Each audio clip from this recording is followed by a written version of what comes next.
ಕಾರ್ಕಳದಲ್ಲಿ rickshaw ಚಾಲಕರೊಬ್ಬರು ಅನಾಥ ವೃದ್ಧರೊಬ್ಬರನ್ನ ಸಾಂತ್ವನ ಕೇಂದ್ರಕ್ಕೆ ಕರೆದುಕೊಂಡು ಬಂದು ತಾತ್ಕಾಲಿಕ ಆಶ್ರಯ ನೀಡುವಂತೆ ವಿನಂತಿಸಿಕೊಂಡರು. ಇದಕ್ಕೆ ಸಾಂತ್ವನ ಕೇಂದ್ರದವರು ಒಪ್ಪಿಕೊಂಡಿಲ್ಲ. ಬಳಿಕ ಗ್ರಾಮಾಂತರ ಠಾಣೆ ಉಪನಿರೀಕ್ಷಕರಾದ ನಾಸಿರ್ ಹುಸೇನ್ ಅವರ ಸಹಯೋಗದೊಂದಿಗೆ ಕಾರ್ಕಳದ ಸಮಾಜ ಸೇವಕಿ ಆಯಿಷಾರವರ ವೃದ್ಧಾಶ್ರಮಕ್ಕೆ ಸೇರಿಸಲು ಸಹಾಯ ಮಾಡಿದ ಘಟನೆ ನಡೆದಿದೆ.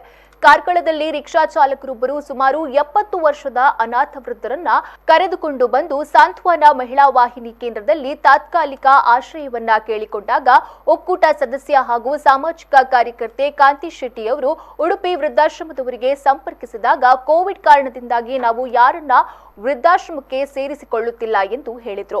ಮಹಿಳಾ ಮಂಡಳಿಯ ಅಧ್ಯಕ್ಷೆಯಾದ ಯಶೋಧಾ ಶೆಟ್ಟಿ, ರೋಟರಿಯನ್ಸ್ ಕ್ಲಬ್ನ ಅಧ್ಯಕ್ಷರಾದ ರಮಿತಾ ಶೈಲೇಂದ್ರ ರಾವ್, ಗ್ರಾಮಾಂತರ ಠಾಣೆ ಉಪನಿರೀಕ್ಷಕರಾದ ನಾಸಿರ್ ಹುಸೇನ್ ಇವರ ಸಹಯೋಗದೊಂದಿಗೆ ಕಾರ್ಕಳದ ಸಮಾಜ ಸೇವಕಿ ಆಯಿಷಾರವರ ವೃದ್ಧಾಶ್ರಮಕ್ಕೆ ಸೇರಿಸಲು ಸಹಾಯ ಮಾಡಿದರು.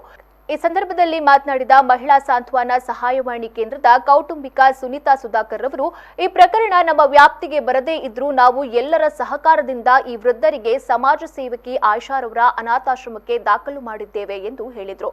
ಈ ಸಂದರ್ಭದಲ್ಲಿ ಸಹಾಯ ಮಾಡಿದ ಎಲ್ಲರಿಗೂ ಕೃತಜ್ಞತೆ ಸಲ್ಲಿಸುತ್ತೇವೆ ಎಂದು ಹೇಳಿದರು. ದಾದಾ ಕೆಲಸ ಮಾಡ್ತೊಂದಿತ್ತಾರೆ ಇದೆ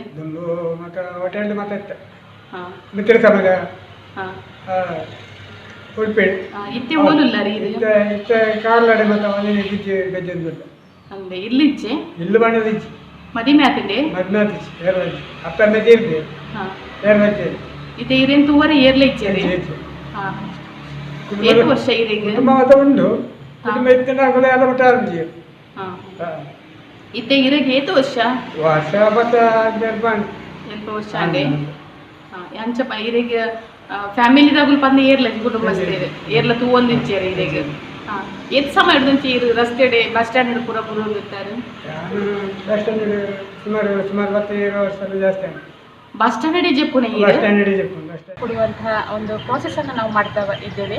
ಈಗಾಗಲೇ ನಾವು ರಮಿತಾ ಶೈಲೇಂದ್ರ ಆ್ಯಂಡ್ಸ್ ಕ್ಲಬ್ನ ಪ್ರೆಸಿಡೆಂಟ್ ಜೊತೆ ಮಾತಾಡಿದ್ದೇನೆ. ಅವರು ಕೂಡ ನಮಗೆ ಹೆಲ್ಪ್ ಕೊಟ್ಟಿದ್ದಾರೆ. ಯಾಕೆಂದರೆ ಕಾರ್ಕಳದ ಪ್ರಸಿದ್ಧ ಸಮಾಜ ಸೇವಕರ ಮಹಿಳಾ ಸಮಾಜ ಸೇವಕಿ ಆಯಿಷಾ ಮೇಡಮ್ ಅವರ ಆ ಒಂದು ಏನು ಆಶ್ರಯದಲ್ಲಿ ಅವರನ್ನು ನಾವು ಈ ಒಂದು ಹಿರಿಯ ನಾಗರಿಕರನ್ನು ಕಳಿಸ್ಕೊಡ್ತಾ ಇದ್ದೇವೆ. ಮತ್ತು ಈ ಕೇಸ್ಗೆ ಸಂಬಂಧಪಟ್ಟಂತೆ ನಮ್ಮ ಮಹಿಳಾ ಮತ್ತು ಮಕ್ಕಳ ಅಭಿವೃದ್ಧಿ ಇಲಾಖೆಯ ಉಪನಿರ್ದೇಶಕರಾದಂಥ ಶೇಷಪ್ಪ ಸರ್ ಜೊತೆ ಕೂಡ ಮಾತಾಡಿದ್ದೇನೆ ನಾನು.